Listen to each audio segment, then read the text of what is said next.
No idea. And okay, it looks like we are live. Good evening. Good evening. Welcome, everybody. Good evening. I am your host, Tony Delaney for FAST Group. I am a former law enforcement officer, SWAT officer, Sergeant of Marines, United States Marine Corps, paramedic, firearms instructor, competitor, student, small business owner of FAST Group LLC. And sorry about that, guys. That's all right. And we are joined tonight by Dr. T.C. Fuller, Will Wood, and Rich Brown. So, Dr. Fuller, if you want to introduce yourself. Okay, I guess I'll go right on ahead and do that. I'm T.C. Fuller. I'm originally from California. I'm a Taurus, and I like long walks on the beach. I'm old enough to have learned to shoot in California. Wow. So you're the one. I'm it. I am the exception that proves the rule. I used to wander around in the woods with my shotgun and my dog as a kid in California, of all places. You'd think I'd grown up on the plateau in Tennessee. But so I went to college out there, did my undergrad, went off to the Army for several years. I was an infantry guy, and then I was a bomb disposal guy. And then I got out and became a special agent with the FBI, did that for 20 years, retired at the end of 2017. I've been running my own security and consulting business, firearms instruction business ever since.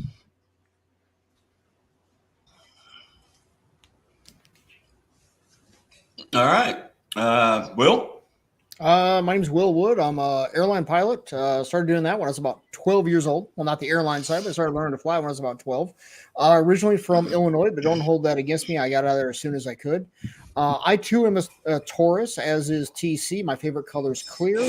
And that's about all you got to know about me. I'm a preparedness geek, news and economics geek, and love digging into that stuff and helping people prepare for stuff in self-defense outside of just the obvious things.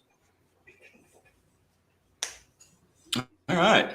And last but not least, Mr. Brown, Ralph. Yes, I'm a 7th generation East Tennessean, the patron saint of shooting stuff. I am not a Taurus. I don't care for long walks on the beach. We have both of those things in common. Yeah.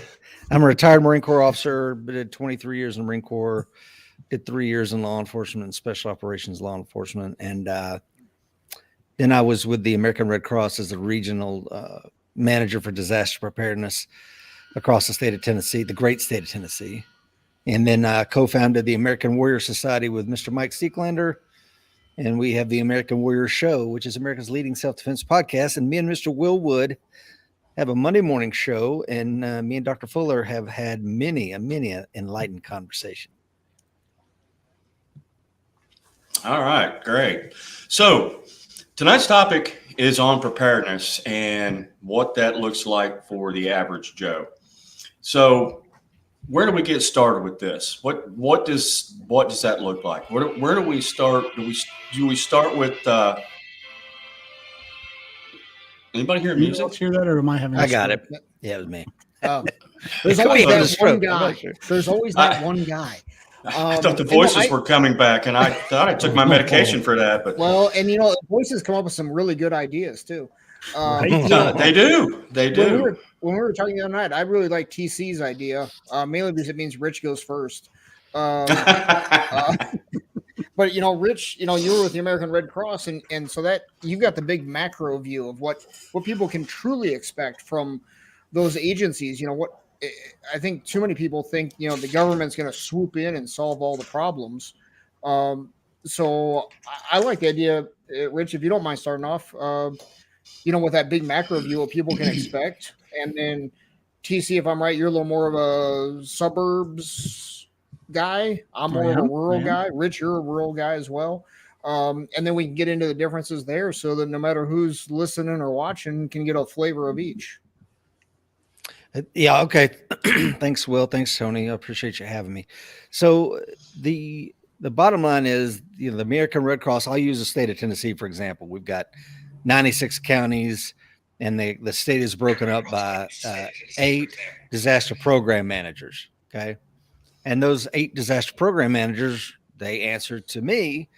And that's how I helped coordinated service. Now we had Blue Skies, I've mentioned before, and Gray Sky. Blue Skies, all the preparedness stuff that we do to lay the foundation for when the Gray Skies hit. One of my other jobs was government operations. So I led and managed the interface between us and all the assets of the FEMA and TEMA, which is Tennessee Emergency Management Agency, and all the other cats and dogs that were involved in that. So, what can you expect, man? How long did you do that for, Rich? I did that for about 1.5 years, and it literally almost killed me. I ended up I came off a disaster relief operation, and the way they work is you're supposed to do 7 days in the disaster zone, and then you get pulled out and you get a couple days to chill out in a hotel room somewhere. And then they put you back in. Well, me being a stupid former Marine, I'm like, there's no time out in combat. What are you talking about? I'm not going down. I'm going to stay in the fight. So I stayed in the fight until it literally wrapped up with, at the end of the event, we bring in like these death notification people. And we had 31 dead during this event. So we make sure, we collect all the stats on who died, what, why, and then we make sure that we go out and give assistance to those people in the form of credit cards. We carried around these little credit cards. I do a little spreadsheet that tells me how much money they get, and we turn the card on and then give it to them and let them, give them any kind of chaplain assets, whatever. So when that happened, I'm like, whew, I'm done. I'm out of here. I went home and ended up in a hospital with AFib. Evidently my, body just wasn't the same as being a 20-something-year-old. But to the big question, and that is, how do I prepare for this? What kind of assets? Well, it depends on what your threat is. If you live on a hurricane zone, guess what your big threat is? If you live in California in a wildfire zone, guess what your big threat is? I mean, it's not hard to figure out. I live where we get tornadoes. Seeklander lives in Tornado Alley. So his threat is probably going to be that, and he doesn't have to worry about a hurricane. So you can prepare for that. If you don't have any of those things, or you just have general problems, then prepare for a home fire, because it's more likely than anything, more than zombies, I'm afraid, to be the greatest threat to your house. Well, Rich, what can we expect from FEMA and Red Cross in those terms? What are those organizations going to bring when they finally get there? Because obviously they're not going to be there instantly. No, they're not. And who's going to arrive first is like, I didn't realize this until I was on the job, but Tide has these Tide washing trucks. Yep. These tractor trailers that show up and they'll help wash your clothes. So we will coordinate.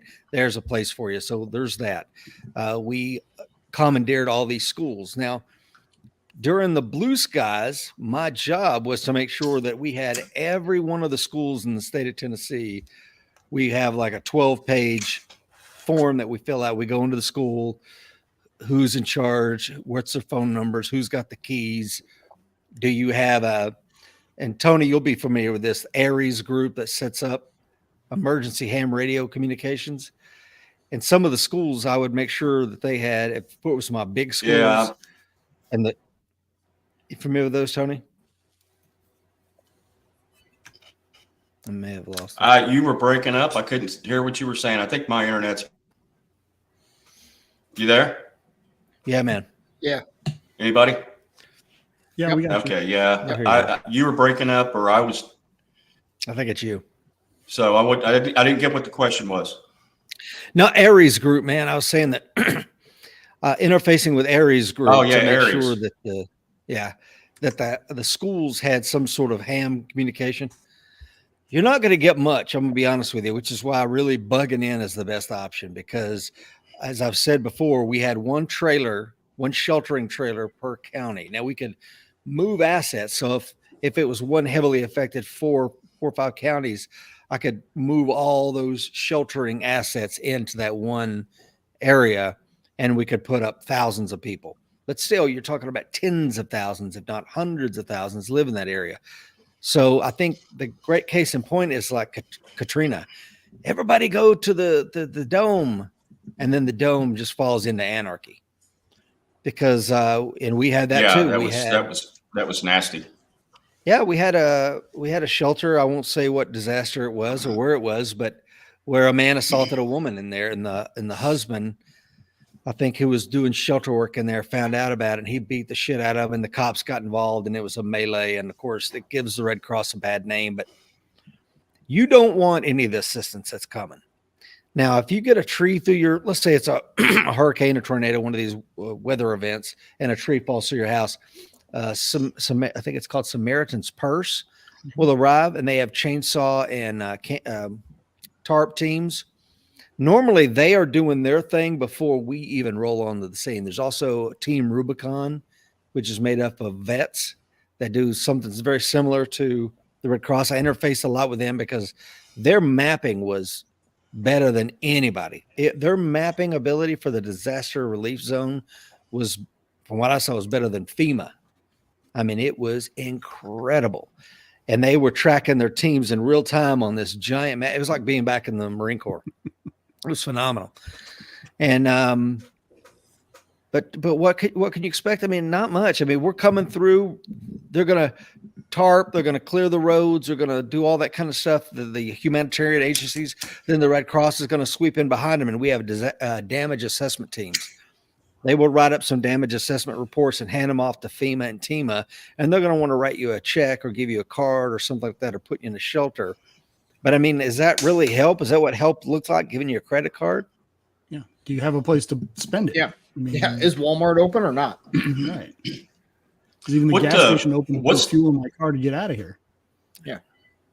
Yeah, more than likely not. If it's a disaster of any magnitude, especially like here on the southern coast, it's a hurricane. You know, if a hurricane comes through here, everything's going to be down.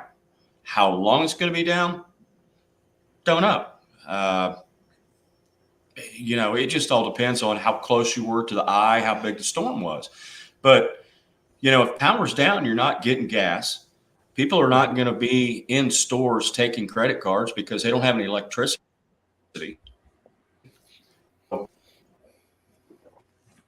To do, but what's the time of responses, Rich? Timeline of response. I think was your question. You may have been breaking up a little bit there. Was that the question? Sounded like it. Yeah, I mean, if somebody goes through a disaster like that, what's the timeline for response? I mean, and not only just FEMA, but what's the timeline of response from local, state, federal?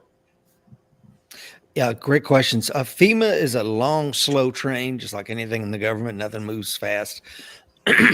So what'll end up happening is when the weather gets a little weird, we're all on the phone.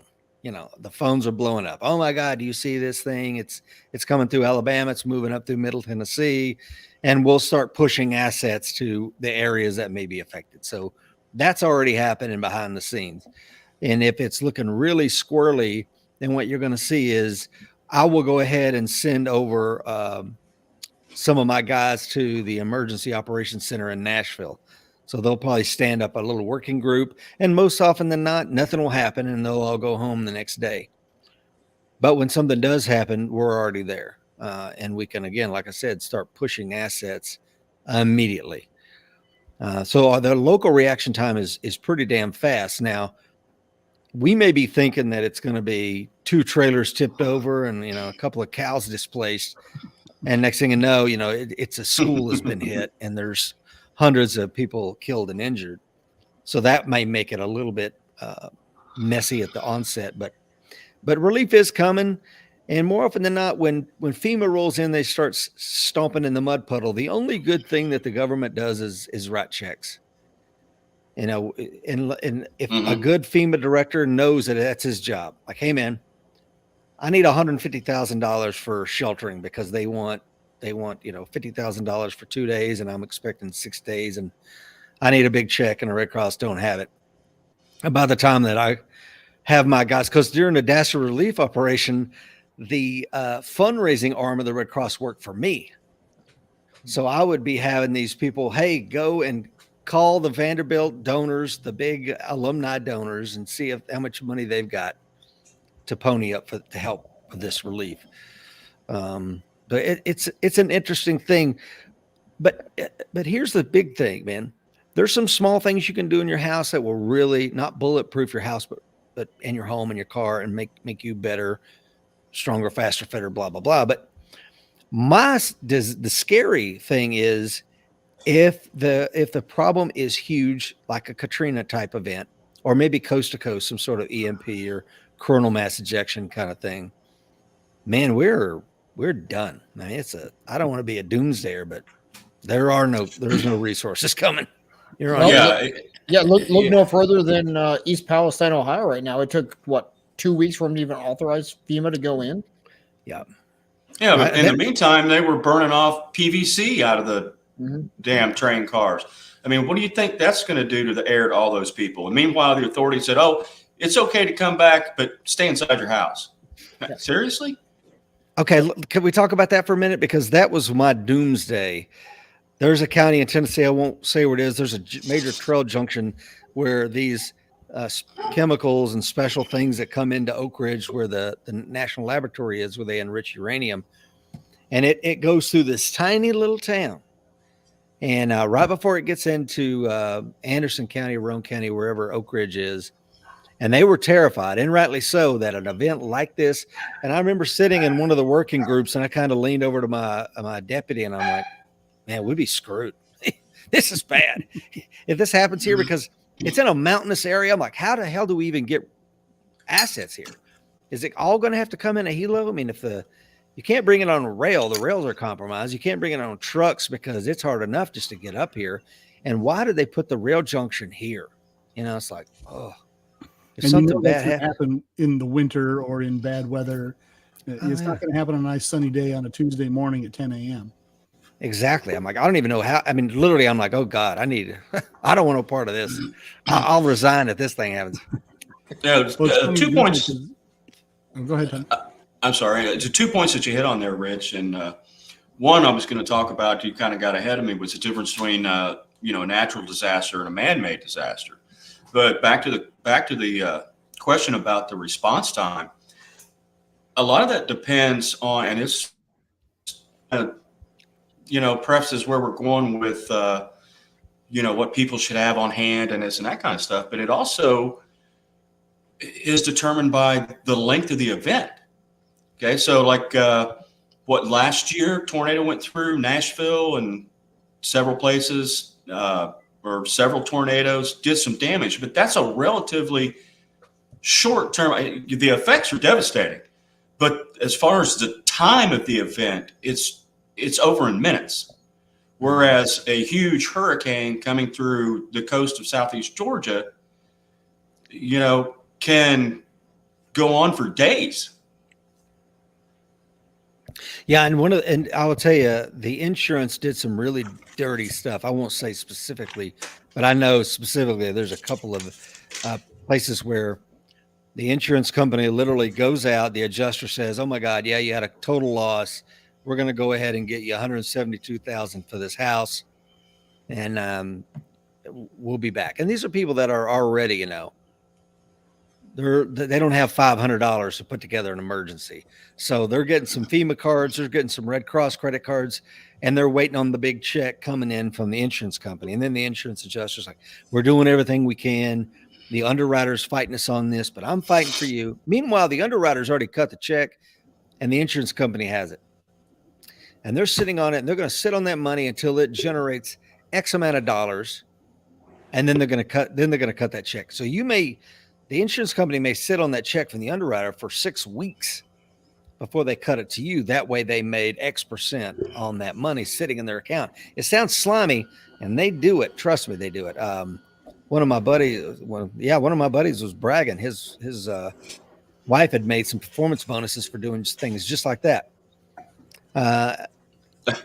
Well, what does that mean for you and your family? 6 weeks, you're going to be living in a FEMA trailer, or you're going to be living in a shelter. One of the things people don't know is, like when Katrina happened, they took those people that were displaced, and literally in Knoxville, it took us years to get rid of them. They brought a bunch of them. I mean, hundreds and hundreds of here, and we put them up in different places. And one of the places they wanted to put them, they're like, "Cumberland County, what can you do?" Which is where I live, for these hundreds and hundreds of displaced people from Katrina. And Give I them a said, bus ticket and send them on down the way.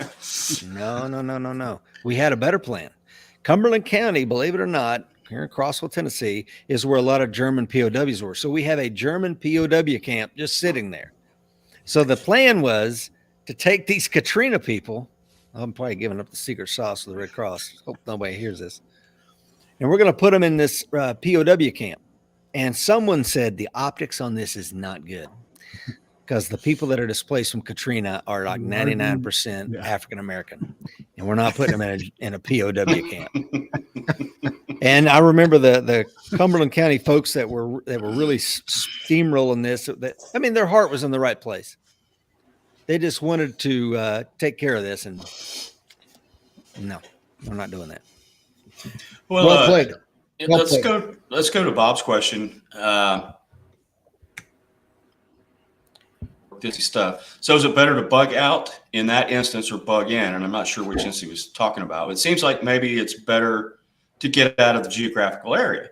Well, I guess that all depends on what the event is, what where you're at, and where is it that you have to go.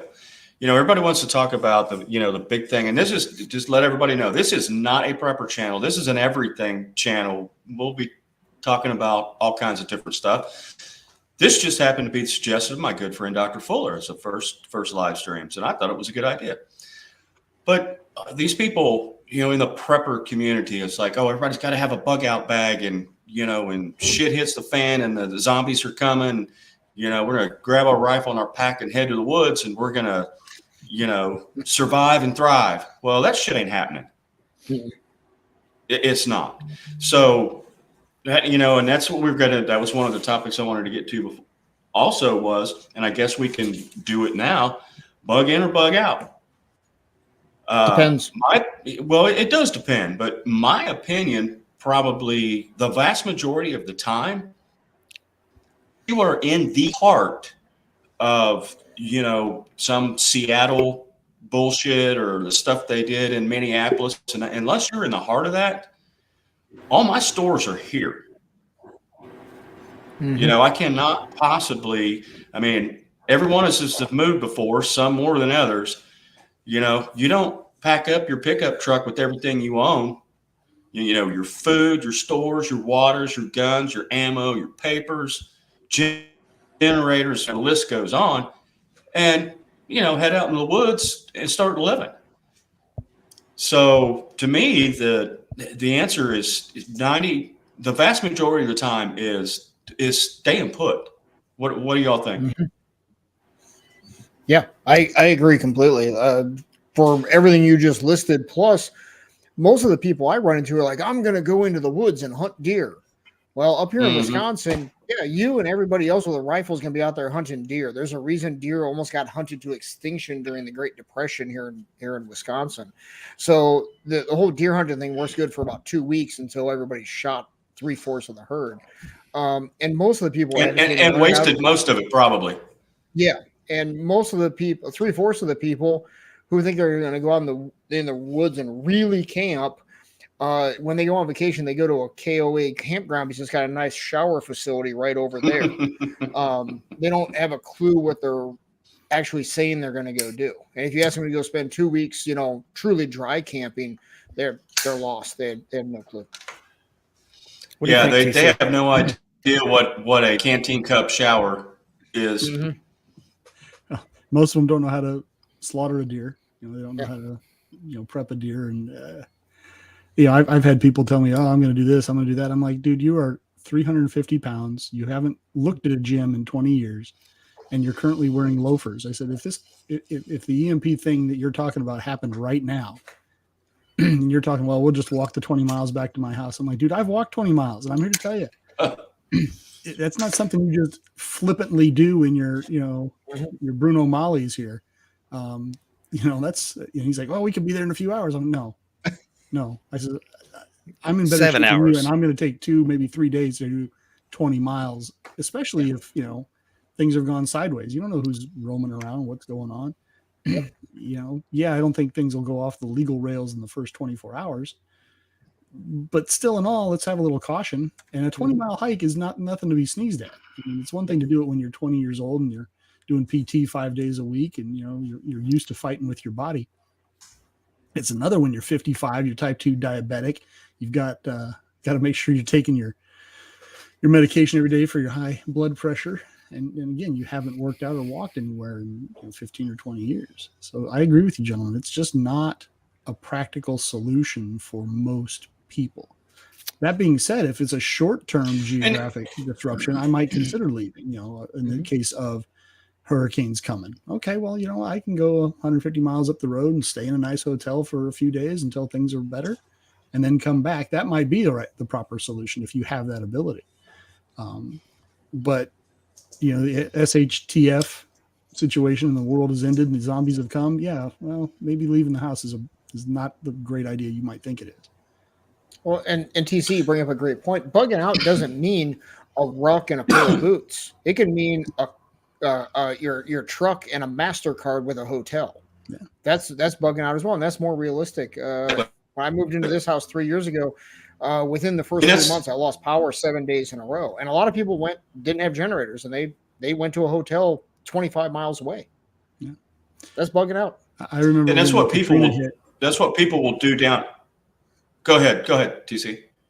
I was up in Vermont, and my foster brother was down in New Orleans, and every winter he'd call me up and just laugh his ass off at how I was having to dig out from 600 inches of snow all winter. So of course, when I see Katrina is getting ready to hit the coast, I call him right as it makes landfall. I call him, and he answers, "Hello." I'm like, "Hey, dude, you getting any rain?" He's like, "Nope, not a drop." I said, "What do you mean not a drop? Where are you?" He's like, "I'm in Nashville." "What are you doing in Nashville?" He says, "Man, they said evacuate." Guess what I did? I got in my car and I evacuated. I was like, "Huh, wise man." Yep. He sat up there. Yeah, I mean, he's risking his house, but when he got home, he was missing a couple of tiles off his roof and a tree fell across his driveway. But he was fine. Like to Will's point, he grabbed his MasterCard in his truck and spent a nice few days up in a hotel in Nashville. Yep. Yeah, and that was the right thing to do. Was that for Matthew? Mm-mm. Katrina. So it hit close to his house. I mean, he used to run on the levees. I mean, it was just right by his house. Oh, okay. It went wonky, but it didn't flood his neighborhood. Yeah, and I would just say one of those things. Go ahead, Rich. No, all I was going to say is, the question to bug out or not to bug out. That is the question, and I agree with you. Unless it's like in the Marine Corps for our hurricane preparedness planning there at Parris Island, because it's kind of right in the path. At 96 hours out, if it's this strength, we start mobilizing this. 72 hours out, if winds exceed X, we're going to mobilize that. And then we would, 48 hours out, the wind strength is this, we do the jump CP, the jump command post, and me and the servers would run off to a hotel in Atlanta and start setting up for the colonel's arrival and the rest of his staff. So and we would have every hurricane season, we'd get together at somebody's house, have a barbecue, and make sure the spouses all knew what the plan was. Everybody knew what the plan was.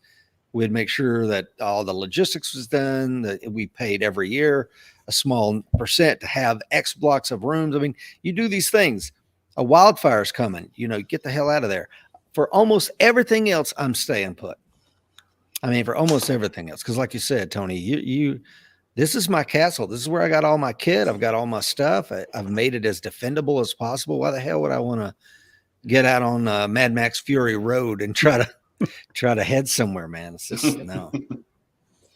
I agree. And you don't know if you're ever going to be able to get gas. I remember when Obama was in office and we had all the gas crisis. Well, we were still going around shooting high power competitions, and we were, I don't know if we were going to Oak Ridge or Augusta. I don't think it was the Nationals, but we took gas cans with us, and I believe it was Fort Gordon. I think it was the South Carolina State Championship, and we were on our way back, and we were able to fill up in Augusta. And once we left Augusta, coming back south to get back to Brunswick, Georgia, you don't go through a lot. And there were gas stations closed, no gas, no gas, no gas. Luckily, we filled up. I don't know how many. We probably had about 20 gallons of gas, probably 5-gallon or 4 5-gallon gas cans. And we were having to stop at the side of the road and pour a 5-gallon of gas into the van we were in and head on down the road until we could find some place that was open in our route to hopefully fill up. So, the same thing can happen if you are bugging out. Well, I know how far I can get in my truck. I know how many miles, how many hours I can go in my truck, and my truck's thirsty. And if you can't find gas, well, you bug out location, wherever that is on the side of the road. And it becomes indefensible too, as a Marine or maybe as an infantry officer, TC, you'll recognize the acronym SAFE, to set in a defensive perimeter, set out security, protect the avenues of approach, set up interlocking fields of fire, and then start entrenching to lower my, get some cover. So and the idea that you can do that on the side of the road with your F-150 while 18-wheelers drive by, it's just ridiculous. It's an indefensible idea. I like Will's idea, unless shit hit the truly fan, take the credit card. It's in the bug out bag. I can get a hotel. If not, I'm staying put 99% of the time. Yeah. And here where I'm at, when a hurricane is coming and it's going to be close, and where I live is east of 95. So I'm between 95 and the coast. And what they'll do is they'll say there's a mandatory evacuation for everybody east of 95. Okay. Well, that means all you got to do is drive 2 miles on the other side of I-95, and there's hotels at every exit. Do you think that's really, is that hurricane going to lose its strength in those 2 miles? So when the electricity goes out, it goes out for everybody. I think Will's got an interesting problem that perhaps none of us have, and that is that his job, his profession, has him in a different city. And if the shit truly hit the fan, you've got the most complex set of problems I think any of us have. I have numerous problems. I'm not sure which ones you're referring to. And to your point, Rich, about having checklists, if it gets to here, we're doing this. I have those set up for the family. And we've gone over them, and I need to review them again because it's been a while. If this happens, do this. If that happens, do that. And I even got one, pardon my French, but it's, what to do if Will shits the bed. If I die, here's the life insurance, here's the policy number, here's the agent, here's, you call the union, you talk to this person I know, and just write down the line. Set those things up. It's one of the best things you can do for your family, because it doesn't matter if I'm 1,200 miles away sitting in a hotel room, or if one of you guys is off on a business trip and you're 400 miles away, you're still gone. Or you're to TC's point, you're 20 miles away, and it's going to take you 2 or 3 days to walk home. They still have to have some idea of what to do before, you get there to use your knowledge of how to handle the situation. Yeah. I wanted to ask, maybe 20 miles away and be on the other side of Charlotte. Yeah. So if suddenly I, for whatever reason, have to walk that 20 miles, but that 20 miles might take me right through the middle of Charlotte, North Carolina, that could be a significant emotional event all by itself. So the potential is, I take that risk and go through the middle of Charlotte, or do I add another 15 miles to my 20-mile walk? Bicycles, this is a thing, if you can go to Walmart and you got cash in your pocket and you can get yourself and then another thing is, like the bug out bag, my bug out bag, I make sure that weighs less than 200 pounds. That's about 19.8 pounds. 200, did you say? 200 no, pounds? Under 20 pounds. Oh, okay. I was thinking, wow, Rich is a stud. I'm thinking about my weight. I'm thinking about, I want it 10% of my body weight, because in that way, and even still, carrying 10% of your body weight for miles. I know Will's been doing a lot of rucking lately to prepare for something like this, but I can at least throw the bug out bag on, get on my little bicycle, and it's a hell of a lot better than walking. You bet. Yep, for Absolutely. sure. Will, and to that point, I actually carry a mountain bike in the back of my truck. Nice. Everybody always talks about rucking, and I ruck almost every morning. Not very far, not very fast. I'm in my 50s, but every morning I throw some weight on and get out there and get after it, doing what I can. Get your body prepared, and I even do some very slow jogging with it on. The knees and the hips won't take what they used to, but get yourself prepared for that. The other one too is normalcy bias. We all have it. I'm as guilty as anybody, right? But also think about in like TC's talking about, being on the other side of Charlotte. The first day for sure, there's gonna be a lot of normalcy bias. And like Rich said, if you can walk into that Walmart cash in hand, somebody's gonna sell you a bicycle. Or on a street corner. Well, yeah. When I first got out of the Marine Corps, when I left to join the Marine Corps at 19, I worked at Lowe's. So when I first left the Marine Corps before the Red Cross, the job I had right before the Red Cross was I was a store manager for a $52 million Lowe's. And I'm going to tell you right now, we don't care if the power goes out, we're selling shit. So the head cashier comes out with these tubs. And if there's 5 lanes open, we got 5 giant tubs. They've got dozens of flashlights in each one. We had it set up. We got a calculator in each one, and we're selling. And we have one of those old school credit card things like we had in the 70s, and we are selling. So don't worry. Somebody's going to be able to say something, at least in the first 12 to 24 hours. So there's an opportunity to buy stuff. And at that time, people don't freak out the first a little bit of the event. Like, okay, I don't need that right now. I'll put that back. Like you need that right now. And you just don't know it. Yeah.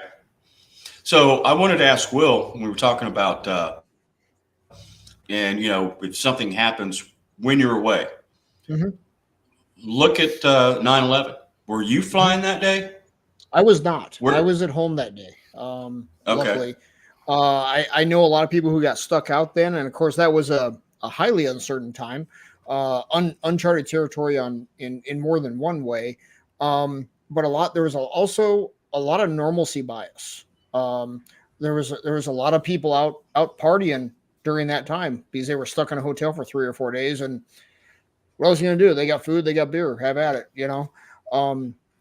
So there was a lot of normalcy bias. I don't know if the normalcy bias would last as long now as it did then. We're a little more cynical. Cynical is not really the right word. Maybe paranoid is the wrong word too. Maybe one of you guys can come up with a better word. But let's face it. On 9/12, there'd never been a 9/11 until that one. True. Now we've been living with the memory of 9/11 for 20 years. Yeah. So, I think we're more likely to jump into action. Yeah. We've also had, colonial pipeline attack. We've had these power grid attacks. I think people are a little more awake now than what they were on 9/10 of 01. But there's still going to be a lot of normalcy bias. A lot of people, if we look at the economy, a lot of people are expecting the Fed to come in and save the day here.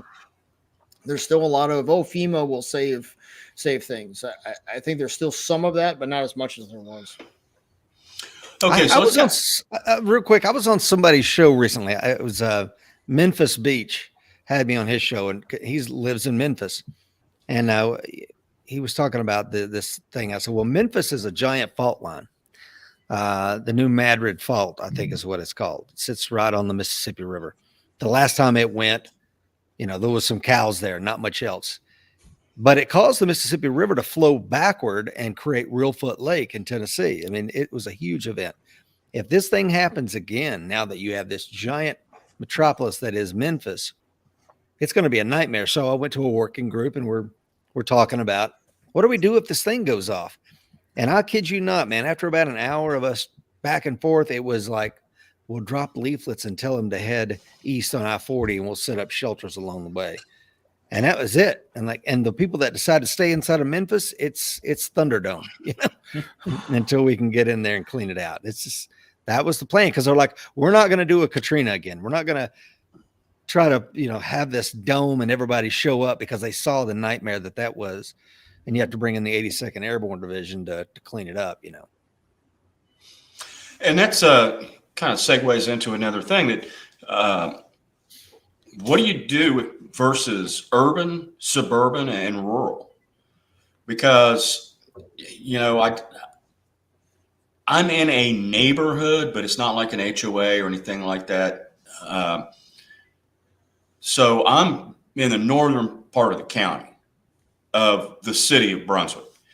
So, and let's talk about like Memphis and, Nashville, places like that. It's where it's urban, where you have a lot of population in a small area. Their real estate usually goes vertical instead of horizontal. So you got stacks of people living on top of stacks of people. What's the different challenges that those people living in those conditions or those areas, for whatever reason, their work, it's their hometown, whatever, their family's there. What do they do? What do they need to have on hand versus the people in the rural areas? Anybody? You want to start with that, TC, and we'll work our way down? I think the biggest challenge right off the bat occurs to me would be storage. Typically these people, like you describe, if you're living in an apartment complex, you don't have the space typically to store any amount of enough stuff to last you for very long. I mean, how much water can you store, right? Because you still have to live there. So you still have all your normal falderall that you have for your daily living. And then on top of that, I'm going to tell you, well, store 200 gallons of water. Probably impractical. Store several weeks of food. Might also be impractical. So I think space is going to be a real challenge for them. And then if things do go high and right, these folks are very much, dependent on, if not daily shopping, certainly weekly shopping, because again, of the storage space issue. So how much food are they going to have on hand to sort of sit it out and wait until, the 13th Egyptian one hump camel brigade shows up with steaks and, some Popeyes or something. I mean, I think they're going to be severely challenged because of these space issues, which may force a bug out far sooner than I would face, and probably months sooner than Rich would face, for example. But let's say it's what do you think? Yeah, no, I think you're right on that. But let's say it's a maybe not a coast to coast, but let's say it's the whole center of the United States, an EMP or a complete grid down situation where somebody's hacked the our infrastructure. Where and how are they going to look out? Yeah. Where are they going to go to? They're, you're going to have disease that nodes MasterCard is not going to work. Yeah, you're right. I think you're going to have disease nodes popping up. You're going to have starvation is going to be an issue. Water is going to be an issue really fast. Can we talk about that? Yeah, please. Rick. So, because just to tell you how yes. on the nose TC is, I've mentioned this on my podcast several times. I know Will and TC are probably sick of hearing it, but I had a assistant mayor call me and she was very emotional. I could tell she was like crying or had been crying. And she said, we don't have, she was asking me, do you have a large generator, like a tractor trailer type generator? And I'm like, no. And she was like, I've got to do something. We're running out of water. Our town has one water tower. We can't pump the water to the top and allow gravity to feed it to the people. So without the ability to pump water up there, there's no water. And this was a rural mountain town. And she realized the hurt she was in. And I said, well, I can get you probably a tractor trailer of water. I think Dasani was kind enough to donate several tractor trailers full of water.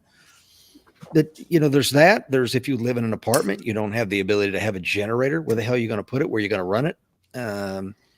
You're in a bad spot. So your question is, what do I do? Don't live there. I mean, I know that sounds, if you're on the 9th floor of an apartment, sell it and move. One of our American Warrior Society members. But there's just,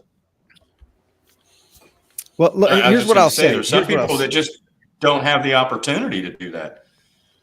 Well, I know, and I'll give you another on that. There's two things the Red Cross did during my tenure. We did a home fire preparedness campaign. So me and my teams went across the state, mostly to I'm going to call them the projects in the trailer parks, right? And it would blow your mind how many people do not have a home fire preparedness plan.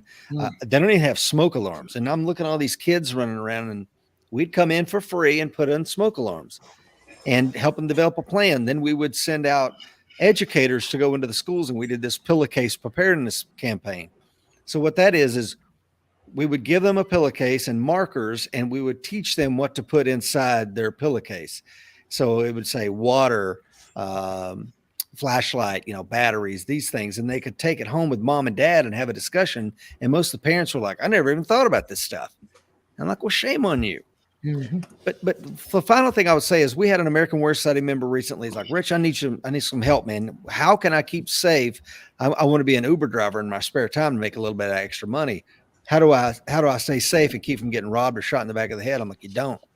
Mm-hmm. There's no way around that unless you have a bulletproof glass behind you, and it's a no-win situation. Why put yourself in that position? I'm not saying live where I live on the Cumberland Plateau in the middle of nowhere, because you and I both, Tony, know there's a lot of problems with that. But yeah, and it's risk and reward, right? Mm-hmm. I mean, the reward is hey, this guy needs money, and so he's going to be an Uber driver or a Lyft driver or whatever to make some extra money on his off hours because he needs it to make ends meet. Mm-hmm. So that's the reward. But what is the risk? Well, what is the risk of, getting shot or mugged in a parking lot at Walmart or Home Depot or Lowe's or wherever? Mm-hmm. So you can't live in a bubble, but you don't want to go really put yourself in danger. But again, we can't live in a bubble either. So, but you can go to Walmart at 10 in the morning, or you can go to Walmart at 10 at night. Yeah. And you got a whole different crowd. Yep. A whole different social look. One is a shopping trip. One's a training experience. Exactly. Yeah. The movement to contact. Yeah. So you just gotta. You're right. You can't live in a bubble. You do have to exist in the world you're in. But I think that if we boil Rich's comment down about don't live there to its base, what he's saying is, live as safely as you can. If I don't want to put words into your mouth, Rich, but make those decisions. Put the thought into it that you need to. Don't just, go off half cocked and, you know what?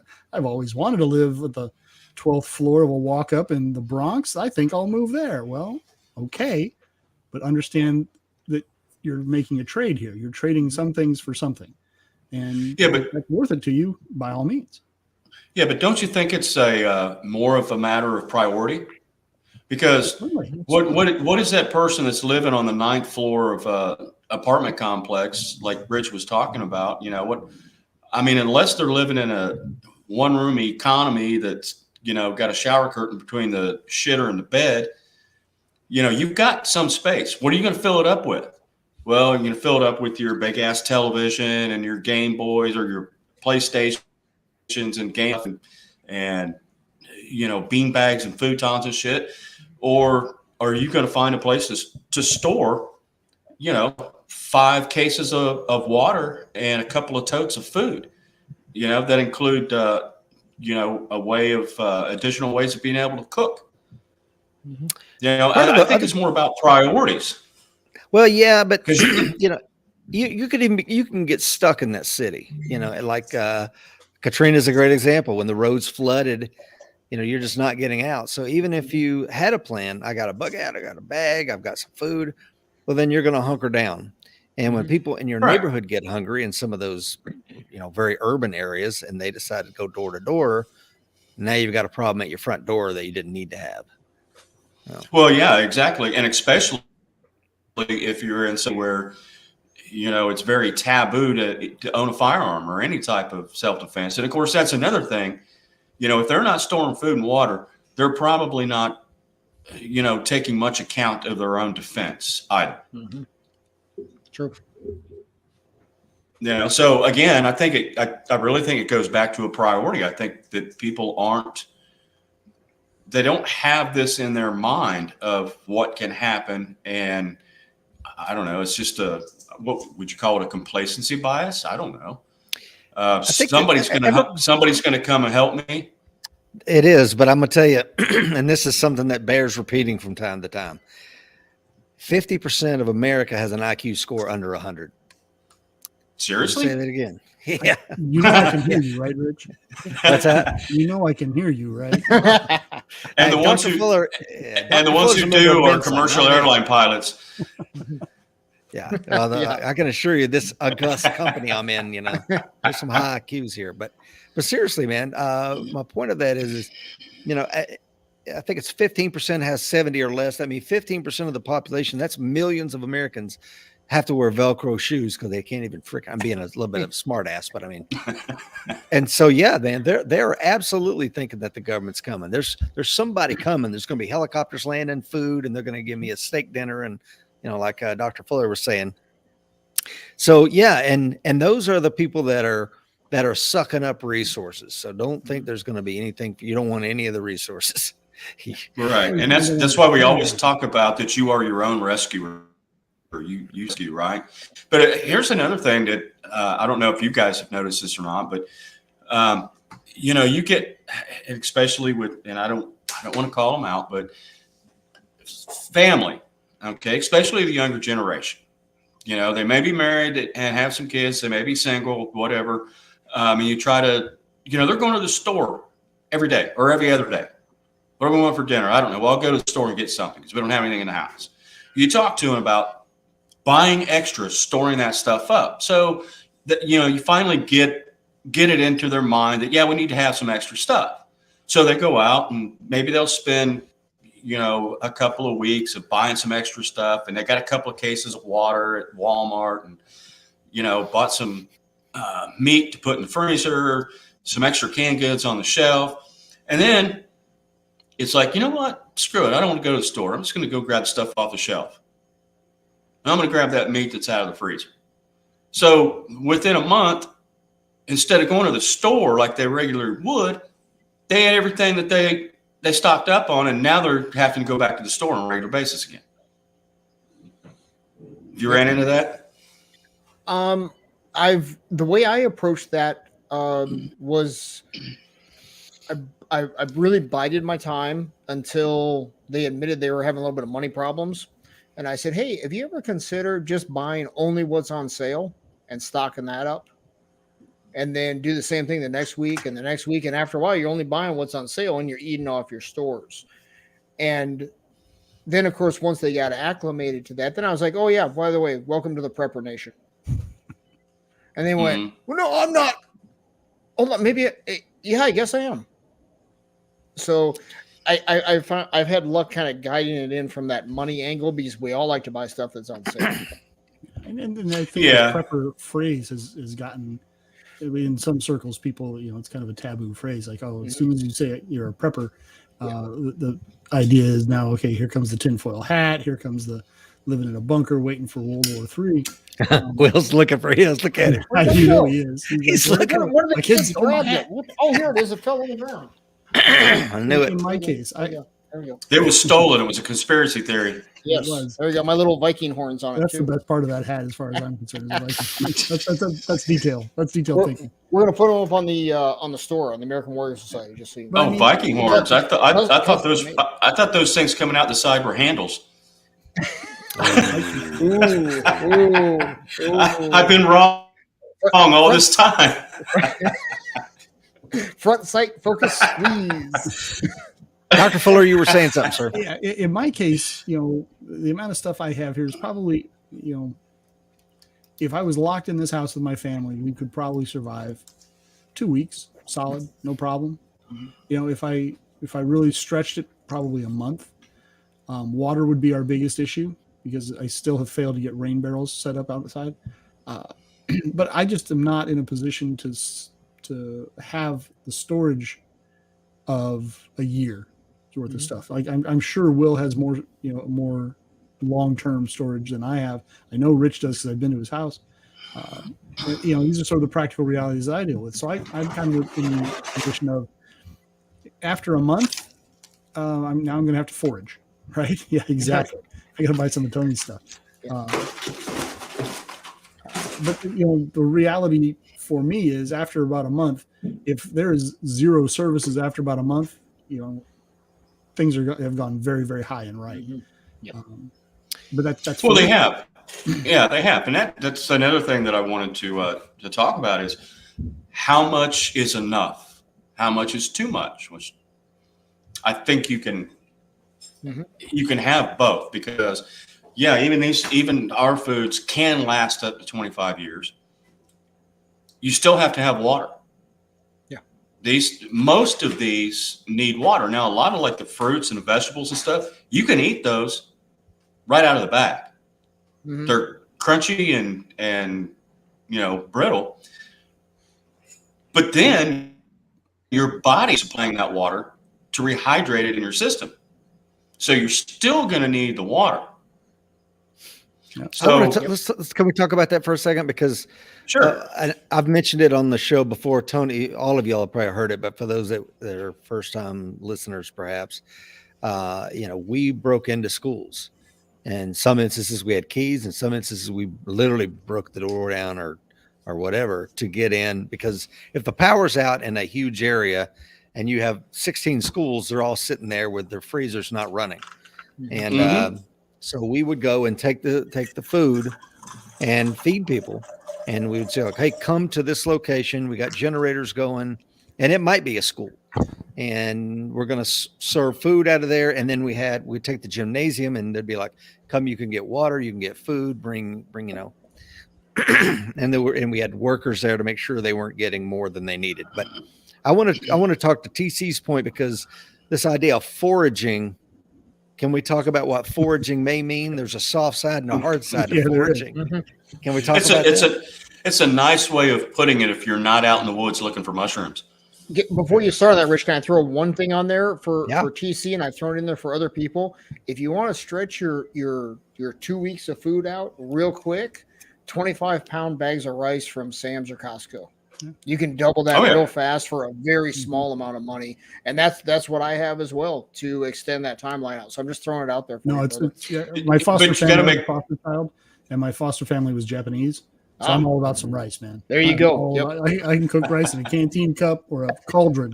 Bring There it you on, go. buddy. All right, Rice there you everywhere go. around here.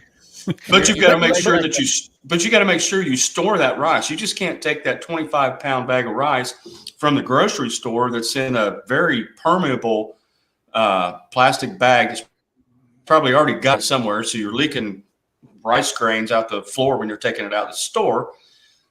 You're going to get infiltrated with larvae, bugs, all kinds of stuff. So when you get something like that, you really do need to break that down and process it and repackage it. And what we do, rice, flour, that kind of stuff, is, well, rice, we've done what's called hot canning in the oven, and it's not really canning. But what you're doing is you're bringing a temperature up 200 and, memory's going to fail me here. I think it's 250 degrees for like 20 minutes. You have the jars in there already hot. Then you put the rice in it, lids off, and you cook it for that amount of time. And then you seal it up. And what that does is kill any of the larvae and the stuff that's already in that rice. If it's there, it's going to hatch at some point unless you kill it. Another way to do it is repackage it. And what we'll do, like with flour, is we'll put it in paper lunch bags. Like we used to take at school. I know nobody does that these days, but it's brown paper bags, and it'll hold about 2 pounds of flour, I think. Roll that or fold that over, put it into a vacuum seal bag, and seal that bag up. That way it doesn't suck the flour out of the brown paper bag. Then you stick those in the freezer for 72 hours. And you let it freeze for 72 hours. You take it out, you put it on your shelf.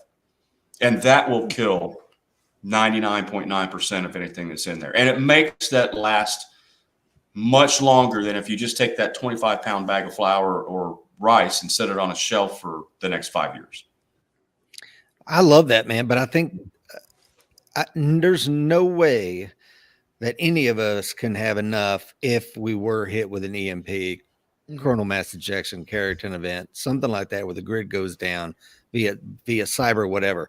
As we, Ted Koppel's excellent book, Lights Out. I've talked about it a million times. Go read it. Bob Bill, who's on tonight, is the one that turned me onto it, and it really opened my eyes that large power transformers coming from China. We're about to go to war with China, and they're the ones that build these damn things. And when they were our friends, it was going to take a year to 18 months to get most of these. And that's one of those says, hey, FEMA, can you get us a couple of large power transfer? Oh, you don't have those? Oh, okay, shit. Which is why it leads us back to foraging. And what does foraging mean? It means something different to everybody. Yeah. DC? You're right. What does it mean to me? Well, at that point, I'm thinking there's going to be folks that have bugged out, that have left, that have abandoned their property. So then what do? Well, if it's a choice between my kids starving after a month and me going into somebody's empty house and getting what they left behind, that's not a choice at all. I think where you really have a problem is when people start foraging out of people's homes that are occupied. Then I think you have a real serious situation at that point. But I don't think, people will talk about it. There's a lot of books sold about it.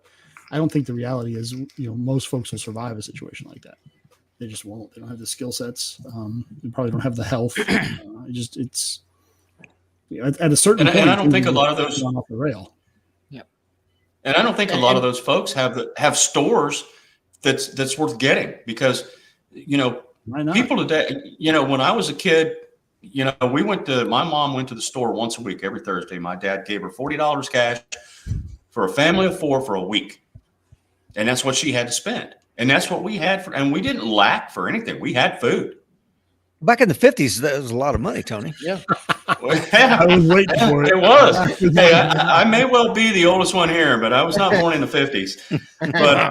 But people, back to my earlier point, people don't do that anymore. They shop for one day, 2-3 meals, and maybe tomorrow's breakfast. I mean, I'm exaggerating that a little bit, but people just don't have things on hand. They just buy what they want, or they go out and get, Grubhub or, fast food or something. And tomorrow they'll deal with it tomorrow. Yeah. So I don't think. Will. Yeah, sorry. There were a few articles. This is going back. Oh gosh, this might be like, the mid 2000s, maybe 2010 at the latest. There were articles in the New York Times about kitchenistas in New York City, and their cupboards were full of their shoes and because their apartments were so small. And they were like, this is awesome. I don't even keep any food in my apartment. So those people were in a bug out situation on meal one. Yeah.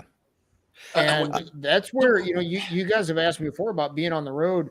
The places I get nervous, I don't get nervous if I'm overnight someplace that's relatively rural.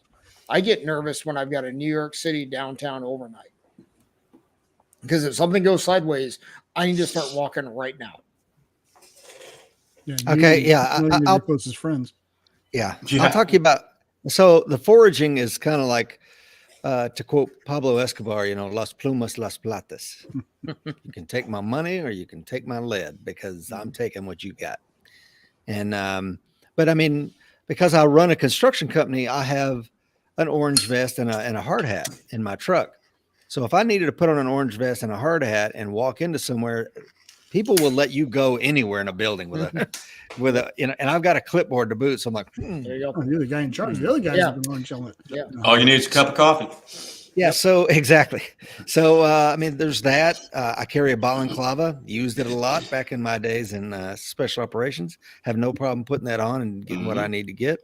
Or it could be foraging in the woods. I carry a little foraging sack inside the truck too. So it takes on many dimensions. And like to what Dr. Fuller said, my kids won't starve. I don't know what that may mean to you. You read that as you will. But it's the same reason why I go to the range. It's the same reason why I get on the mats. It's the same reason probably why Will ruck marches. It's the same reason that those of us in this community do what we do.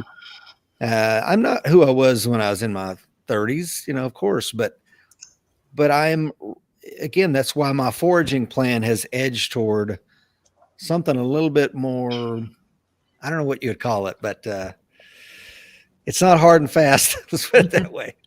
It's funny. The morals, Y2K was coming along. What was in the, I'm sorry, TC, go ahead. That's okay. I have a good friend who's had an underground house that he built out in Kansas. and he had 3 wells on his property. I think 2 of them were artesian, so he had that water source. wow. And he was really well prepared. And Y2K was coming, and he's just hitting me with all kinds of emails. Dude, you got to have legumes and toilet paper, and you got to have this storage and that storage and this food and that food. And it went on for months. And he's a really good friend of mine. I mean, we've been friends since we were children. And eventually I wrote him back and I said, buddy, I don't need any of that stuff. Because I had some things, because you remember how Y2K was. Oh yeah. Mm-hmm. But I wasn't losing my mind over it. But I told him, I said, I don't need any of that. And he says, well, why not? He was very fired up about this. I said, because my skill sets lie in an area that if it gets that bad, I'm going to find a guy like you and I'm going to take your stuff. Yeah. And, I was saying that for dramatic effect. I obviously wasn't, but he was an academic, right? His wife's an academic. He'd been a field artillery guy, but that was long before we were having this conversation. His next email to me was, so I'm thinking about buying a rifle. Good call. I'm like, yep, that's a thought. And here's the flip side of that, because I've talked to people and I kind of felt them out, but then I was wrong about where their mindset was. And I would talk about, having some food storage and whatever. And they're like, oh, well, then I'll just come to your house and take your stuff. Yeah. And I would say, okay, then fine. I'm going to, if the big one goes up, then I'm going to shoot you on site. Right. Yeah, no kidding. And they go, what? Cool. I'm like, well, you just told me you're going to take food away from my children. And I take that personally. Right. So you can take the same steps to prepare that I've taken. You've chosen not to. Yes. Yeah.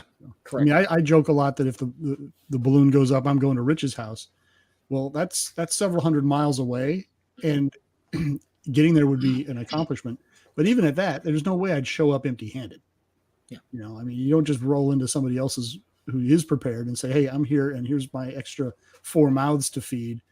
Thank God I got to you." Right. Well, you bring up a good point, DC. Yeah. Is the fact that if the balloon does go up and we're totally fucked, nobody is going to survive it on their own. Mm-hmm. Because clans will develop, gangs will be there. So you need a community that, the preppers and I hate using that word, but it's people being prepared. Let's use survivalists like they did back in the 90s. Yeah. Well, I bring up the fact that, you carry a firearm. Yeah. Mm-hmm. Every day. Yeah. Why? Well, to protect myself. So you're preparing for an attack, right? So you're prepping. You're prepping for a situation of self-defense. So the term prepper has gotten bastardized so much it's not even funny. But it will take a community of like-minded people, number one, to survive. Number two, to start building back, and create some type of semblance of authority and hierarchy. Nobody's going to do it out there. You got 300 million people on their own. That's one person fighting 299,999,000 people. It's not going to happen. So, if things get that bad and it goes on, you have to have a like-minded community. And, I know there's a place I can go to up in North Georgia where we hold the Marine Corps birthday every year. Not that many hours south of where Rich is at. But yeah, I mean, if there's property or there's acreage, and that begins that community. Everybody, okay, I'm bringing all the stuff I've got. Here's all my stores. Here's my ammo. Here's my guns. Here's my tools. Here's my knowledge, skills, and abilities. Now that's a force multiplier, so Rich can sleep at night instead of have to stand 24-hour duty. Well, that was 24-hour fire watch. That was my point with what Dr. Fuller said. That is, he said it before. The more you know, the less you carry. So when somebody like him or Will or you roll into my house, I know that whether you come empty-handed, you're not unarmed. I can arm you. But I can't take my neighbor who doesn't think like the four of us. Rich, where do I start? Oh shit! It's going to take years to get you where you need to be. Yep. Yeah. Yep. And I want to go back to something. This is going way back in our conversation, but TC talked about you go to Walmart at 10 a.m. or 10 p.m. And a lot of this stuff is risk management. People say, "Oh, you fly airplanes for a living," and I go, "No, I manage risk. I happen to do it in an airplane." Yep. And that's all these choices we make. So, whether a person has 3 days worth of food, 3 months worth of food, 3 years worth of food, whatever it is, they're managing the risk by my measure. If they're being responsible, they're managing the risk for their situation within their capabilities, whether that be budget, space, or whatever it is. I want to talk about that. Yeah, because when I did that 3-part article on, disaster preparedness, it's on the American Warrior Society website. Check it out. It's free.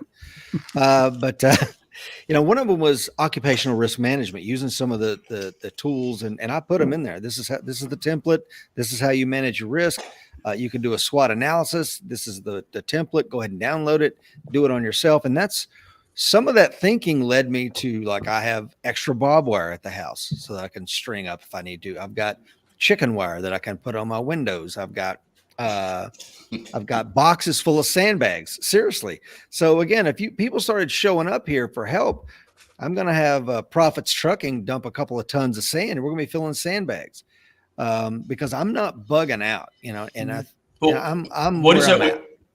What is that we learned in the Marine Corps, even starting from day one, and I say day 1, day 6 in boot camp in the Marine Corps is you are continuously fortifying your defensive position. Mm-hmm. Right. Whether you're digging a fighting hole and you've dug your grenade sump, and you're putting stuff over. You're continually putting stuff over to fortify all of your bunkers. And they even gave us, it's been so long now, gave us examples of, Marines in places taking direct hit from mortars and stuff, and they survived because every day they continued to fortify that fighting position at, or command bunker or whatever bunker it was. You don't just throw something up and stop. It's like, oh, yep, that's good enough. We're done. Were you in Desert Storm, Tony? Yes, sir. Okay, so I don't know about your unit or TC's unit, but I think TC was in Bradley, so y'all may did something different, but I was a regular line. Baby. What's that? Mobile foxholes. Yeah, there you go. Well, for the rest of us, line infantry, we're digging. So every time we move, we're digging a position, and you would fortify it and make it look real sexy, and then you're moving away again. But to the point about foraging, I saw an engineer vehicle with a bunch of really sexy 4x10s. And as soon as night fell and they're sleeping, nobody's on watch, me and my homies carried that shit out, and we had these badass bunkers everywhere we went. So I am well equipped to forage. And on that note, I've tried to get appropriation. There you go. I prefer tactical appropriation myself. Yes, that's called appropriation. I'm just a civilian. I don't know anything about that. So. Well, I've talked about this before. There's a guy named Mark. I won't say his last name because he's an instructor at FLETC, but when he was a Marine security guard, he was at the Kuwaiti embassy on August the 2nd, 1990, when Saddam rolled in. And that embassy. Have you? Oh, yes, I have. I might know the guy you're talking about, Rich. What's his last name start with? Well, I don't know. I'm just saying I might know him if he's at Glencoe. Maybe. Okay. We'll talk about it offline, but gotcha. But anyway, they end up they have to surrender, right? And get on buses and get taken to Baghdad, and now they're prisoners of war. But for the couple of weeks that they ran out of food in the embassy, so I've told this story before, but the ambassador told the Marine detachment, we need food. You're going to feed the embassy. So they would go out at night in civvies with their weapons and either rob a convenience store or break and entering, do a B&E on a convenience store to get food to bring back and feed the embassy. So, people do this. And I'm sure right now, as we're talking in the Ukraine, it's going on. People are foraging for stuff. Yeah, and you don't want to have to be in that position, but at some point you might be. Yeah. Morals and ethics become real flexible once you're hungry. Yeah. Mm-hmm. Or worse yet, your kids are hungry. Right. Yeah. Yep. Las plumas, las platas. What do you want? That's it. Do you have any comment for Bob there? Hey, Bob, good to see you. No, I'm glad he asked that question because it's going to tell me where I'm going to lead the people that are listening. with the farm murders in South Africa and the Rhodesian Bush War and some of the things that the farmers, whether they be white, black, whatever, it doesn't matter. They live out in rural communities and they get hit all the time by large groups of people that are intent on stealing their shit and burning their farm. So I think we can learn a lot. And one of the things that they do is chicken wire on the inside of the window. So from the outside, the window looks fine. So you can put some of that bomb blast plastic. You can put the roll on your glass, and then you can put chicken wire. The 3M stuff. Exactly. Yeah. The 3M film. Yeah. You can put that on the inside of your glass. You can intent it so that people can't see in, and then you can put chicken wire. So that's kind of my intent with that. But what they did in Rhodesia, they put chicken wire on the outside, like 6 to 8 feet away, and on 4x4 posts, so that if an RPG hit the chicken wire, it would detonate. Instead of the detonation going in the house, the detonation would be in that 8 foot before it got to the window. So there's lots of things that you can do to prepare yourself. And of course, they had, the men in those communities would be on the phone, radio check, farm 1 in, farm 2 in, farm 3 in. They'd check them off. All right, next radio check's in 2 hours. And if somebody needed something, there was somebody ready to roll, because you become your own QRF. Mm-hmm. So I think in a shit hit the fan scenario, that's probably what would happen in rural communities like where I live. Right. And that brings me into a good segue into something else that I had written down to talk about, and that is comms. What we know as comms, what probably everybody else would know as communications. Everybody is relying on this. That's the end all of communications. And I know we've talked about it before. Your show, Rich, talking about amateur radio. Mm-hmm. And the communications. I know you and a couple other people have talked about, that's on my list to get my license and stuff like that. Ham radio or amateur radio is, compared to everything else, it's low tech. And just like the balloons that China sent over, sometimes low tech is the best tech. Mm-hmm. Yep. And outside of an EMP, unless you're keeping your ham radio in a Faraday bag or something, outside of that, I don't care if the grid goes down, my radio is still going to work. Number one, because my radio, this, of course, is my 2 meter and 70 centimeter. No, it's a Yaesu FT70D. That is my short term. VHF and UHF goes very short. It's line of sight, unless you can hit a repeater. But if EMP comes, you're not going to hit a repeater. So HF radio. Can we talk about that? Sure. I'm new to this, Tony, as you know, and my brother Jeff because he's a captain of a 200-ton vessel. He's got some sort of friends and family plan. I don't know. We use his call sign, and one of the things I didn't realize is we emailed some of the people that own these repeaters, like, hey, can we get permission to use it? And then we've slowly acquired repeaters here in our community, so that Jeff and I have been testing. Can we talk to each other, and how far can we go away? And it's an amazing skill set that I am only getting into, Tony. But any thoughts and radio are you using? Baofeng. What kind of radios? Now, are you using? I have no idea.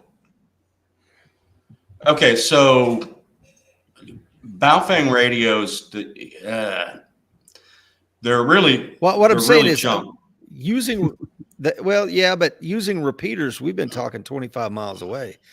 As long as the repeaters are linked, like there is a Georgia conference, and it goes from some into Florida and up to Tennessee, but that's amateur radio, 2 meter radio. So if you can hit a repeater, it'll broadcast through all those repeaters throughout the Georgia conference. So even on that small 5-watt handheld radio that I've got, as long as I can hit my local repeater that's linked into the Georgia conference, I could be talking to somebody up in Tennessee. But here's the thing. But it's not. This is something that we need to do ahead of time. I say we, people that are in our community or people that are friends of ours, is create shackle sheets ahead of time. Everybody remember what those are?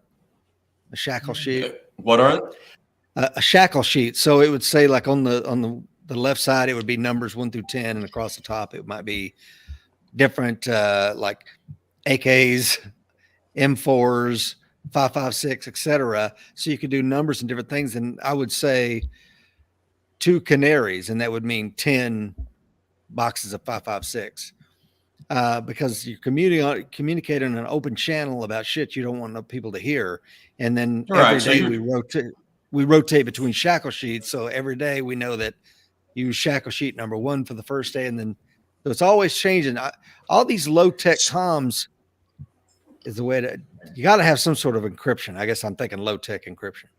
So it's like so basically, just a verbal cipher, basically, right? Yeah. Yeah.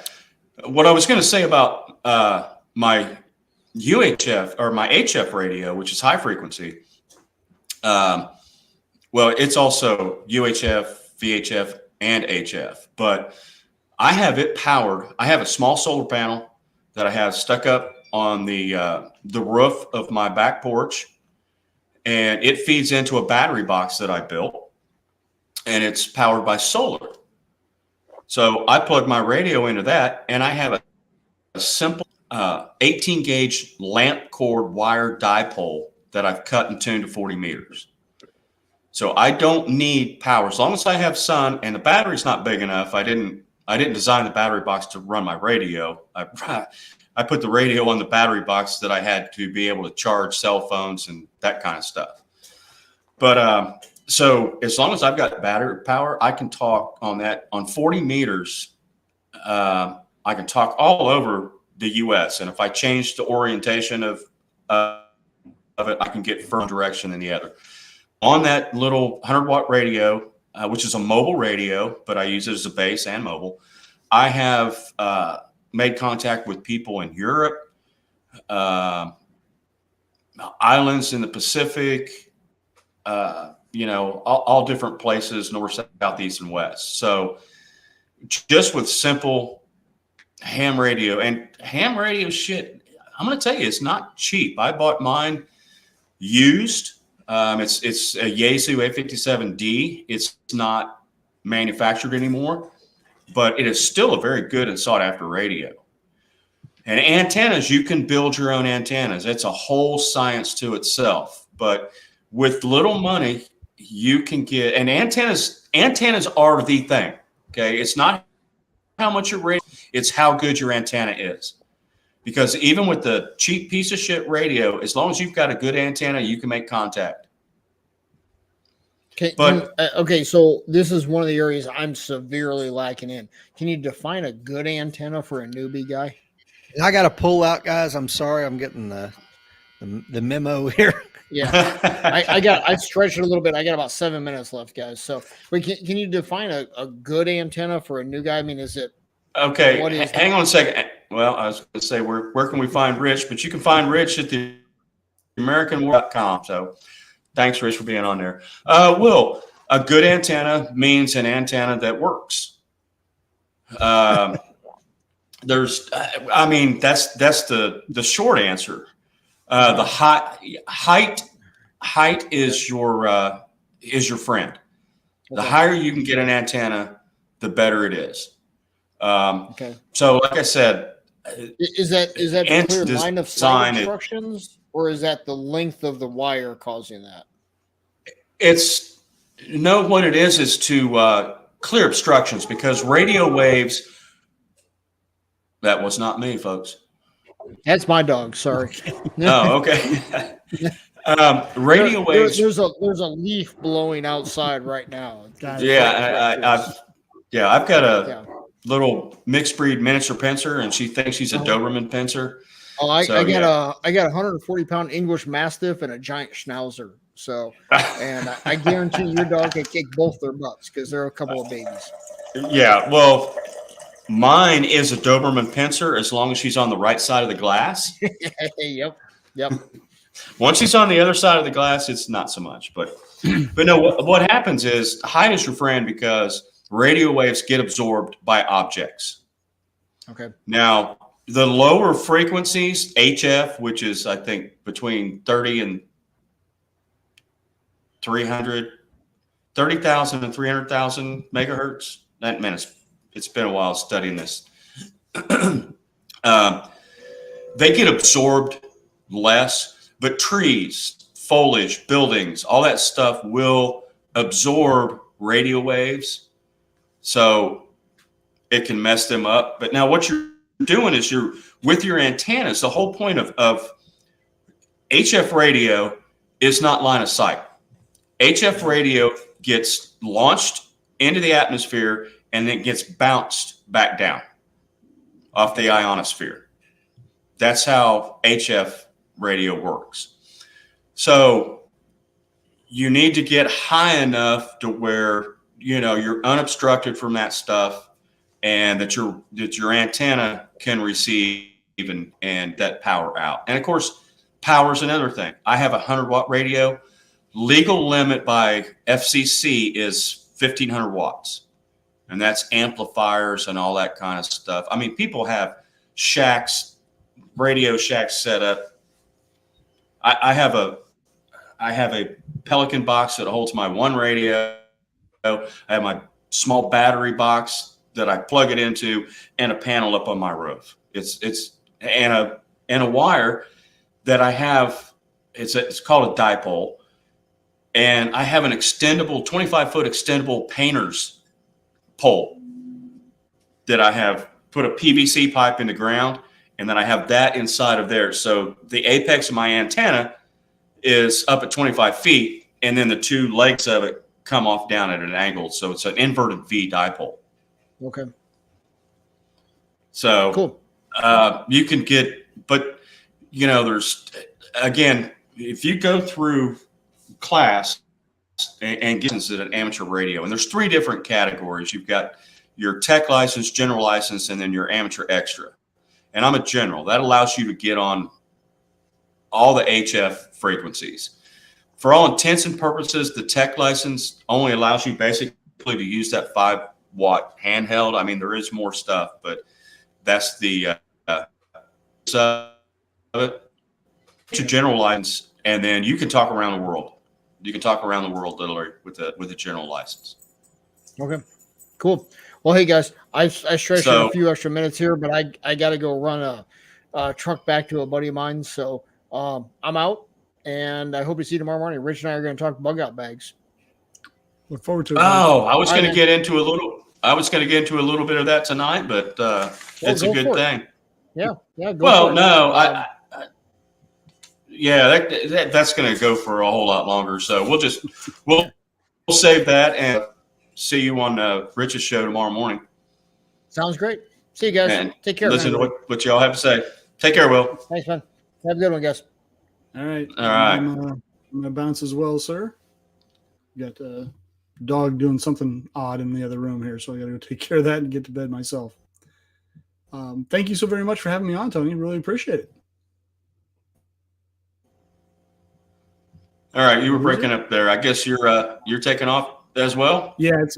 I'm going to turn into a pumpkin here shortly. I got a bunch of stuff I got to get done. It's a good time to break anyhow, I think. Okay. Thank you so very much for having me on, sir. Yes, the people who are still on, tell them where they can find you, sir. Easiest way to find me is at thehoracegroup.net. And then you can reach me through there anytime, any place. All right. Well, I appreciate you coming on for my first live stream. I think we had a pretty good time. I enjoyed it. Thank you very much for having me, sir. I do. You're welcome. And I hope we can get back on here soon.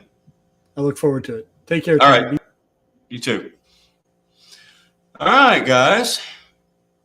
Well, we got a lot of information out there, and I see got some folks out here, Shizzy and Valhalla. Both of those guys, thank you guys so much. Hey, either one of you want to jump on and continue this? Throw something up in the comments.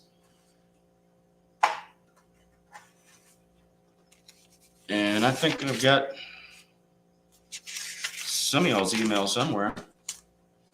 If you want to jump in, I'll send you a link.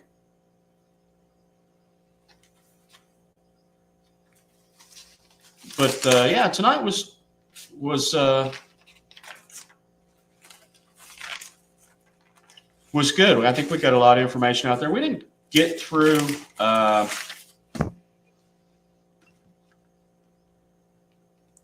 a lot of stuff that I wanted to get through, but I think we had a pretty good time for my first live chat.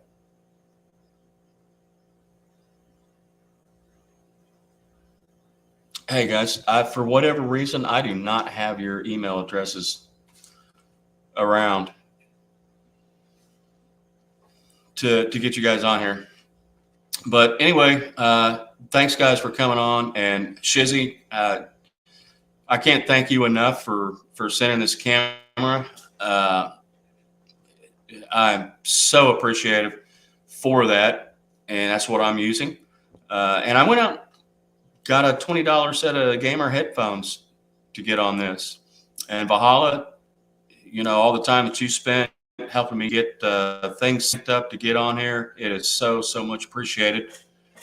And hopefully we can get some, we can do some live streams and get you all on as guests as well. So other than that, I think we're going to go ahead and end this out, unless somebody's got something else to say, or we need any comments answered. We didn't get a lot of comments. I don't think we had a lot of live viewers tonight, but maybe we'll get a lot more viewers that will watch this in the YouTube channel. So anybody out there, please like and share. Please go to my Rumble, which is Fast Group. Please like and subscribe there. Subscribe to YouTube. Hopefully it's something that we're going to be doing a lot more of. And again, this is not a prepper channel. This is an everything channel. We may be talking about, music or food or self-defense or firearms related, instruction down the road. This is just an everything channel. I know YouTube wants one specific thing, but screw YouTube. That's why I've got a Rumble channel too. But I've got to get 25 subscribers on Rumble before I can do any kind of a live chat over there. So please like and subscribe. Go to Rumble, go to search Fast Group, and you will find me. There's a couple of videos up there. I just threw videos up there just for some content for you to see. They're old videos. Some's playing music, some's shooting competition, pistol matches. So post a link to Rumble. I don't know what the Rumble link is, but if you go to Rumble and search Fast Group, all one word, you should come up on my page. I'm new to this. People call me a boomer. I don't care. I grew up in a hell of a lot better time period than probably y'all did, so I'll take that as a compliment. I don't know. I work with my hands, and this technology stuff is new. So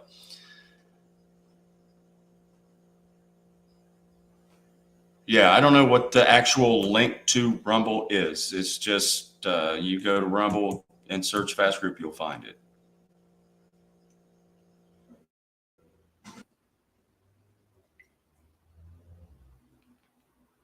Yeah, I'll have to get that, and maybe if I can find that, if I can edit this. Not sure if I can. After this is over, I'll put it down in the show notes or whatever.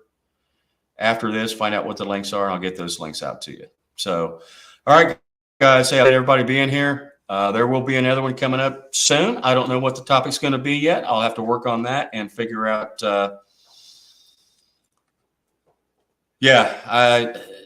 That's another thing I need, Patrick, is that I know how to go in. I just got to figure out who is going to be there and to do what, to have mods and that kind of stuff. There's a lot to learn about this StreamYard stuff and everything, but I think I did pretty well for the short few days I had before I brainstormed all this and put it all together. And I don't know what has it been, a week, or when was it? Gaz invited me on his channel, and that's where I met y'all. And you guys have been so great. I appreciate it. And I don't know, Patrick, have you tried any of the food we sent you? If you're still in the comments or still on the show watching this, but we sent him last Friday. Yeah, I think it might have been. So Patrick sent me this webcam he had laying around, just offered it, and it's very much appreciated. So we sent him a package back of our freeze-dried foods that we make as part of our business. Let's see what that is. That's our yogurt granola bars. This is all out of our 72-hour emergency pack. You can see that. Pulled pork. All of this is made by us. I make everything, all this stuff. As far as the meat, all the meat, we make sauces. We do everything with our foods. The vegetables and stuff, obviously, we buy the best vegetables we can find, and then we freeze dry that and package it. There's no additives. There's no fillers or none of that kind of junk in it. It's food that you make, that we make. We make the food, freeze it, freeze dry it, package it, and that's all there is. There's nothing else in it. And, we think it's pretty good food. We have beef bourguignon, pasta alla bolognese, our biscuits and gravy, the sausage gravy. We make the gravy. We grind our own sausage. We grind our own country sausage. We grind our own Italian sausage, and it's nothing but the best cuts of pork and spices. That's it. There's nothing else in it other than that. So our sauces, our red sauce for the pastas, all of that is made in-house. So that's a little spiel about that. So anyway, guys, hey, I'm going to get off of here. And again, I want to thank everybody for being on, and hopefully we will be on sometime in the week. I don't know if I'm going to make this a Sunday night show, or if we pick a different time and try to do that, because I know a lot of you guys out there, Valhalla and Chizzy, and I know Mighty Meats is doing his own tonight. So I'd like to try to pick a time where some of you folks can be on while you're not doing your own show. So anyway, leave comments, like, subscribe, share. Let me know what you think. Let me know what you think about future topics. Let me know what you think about, a best time of day and time of week. And we'll look forward to seeing what you guys have to say. All right, guys. So everybody take care, and thanks again for coming to the first Fast Group live stream. Take care, guys.